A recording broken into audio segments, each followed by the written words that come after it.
Hey, my kiddos and kiddas, we are looking at graphing sine and cosine functions today. In my previous videos, we have gone over the unit circle, and that is where we get these graphs are from the pretty, what I say, quote unquote, pretty points of sine, and we'll also be doing the pretty points of cosine that are in the unit circle. So when I'm doing sine, let's make sine blue because that sounds like fun. I'm looking at these few specific points along the unit circle for sine. And notice that everything here is in radians. So we're going to be looking at our sine and cosine in radians instead of degrees, which is why I push so hard for my kiddos to really learn their radians. So remember, our sine is our y value of the unit circle. When we are at 0, our sine is at 0. Remember my little pickup line for the sine of pi over 2? A great way to remember that is you see someone you think is cute, you'd be like, hey boo, what's your sine? It must be pi over 2 because you are the 1. The sine of pi over 2 is 1. When we have sine of pi, that's all the way over on the x-axis because it's on the x-axis. Sine is going to be 0 at pi. 3 pi over 2 is in the negative y-axis, so this can be negative 1. And then sine of 2 pi is an entire rotation, so we're back at basically sine of 0 is going to be 0. And then I'm going to plot these points. So my sine of 0 is 0, sine of pi over 2 is 1. And then sine of pi is 0, 3 pi over 2 is negative 1, and 2 pi is 0. And then this actually kind of repeats itself in the opposite sides. So as you go to the negative, negative pi over 2 is in the same place as 3 pi over 2, because remember we're going clockwise. And so this is what our curve looks like. And then we're going to be doing the same thing for cosine.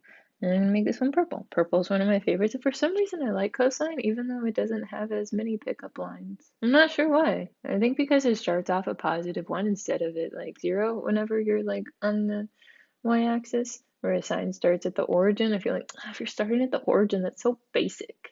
Anyway, so we're still looking at the same kind of pretty points on the unit circle for cosine. So when cosine is at 0, that is on our positive x-axis. So remember, cosine is our x value on our unit circle if sine is our y value. At pi over 2, we're on the positive y-axis, so that would be 0 for our x. Cosine of pi, we are looking at 180 degrees, or the negative x-axis, so that would be negative 1. At 3 pi over 2, that's the negative y-axis, so the x would be 0. And then pi over 2, we are 1 full rotation, so it's the same as 0, so cosine of 2 pi is going to be 1. And then we graph these points. And just like our sine, we're going to repeat on the other side. So these negative values, these negative radians are for when we're going clockwise instead of counterclockwise. And so now we have both the sine and cosine functions. Aren't they so pretty? And so our amplitude for both sine and cosine, they both have a max of 1 and a minimum of negative 1. So the highest they reach is 1, the lowest that they reach is negative 1. So the amplitude is just half that total distance.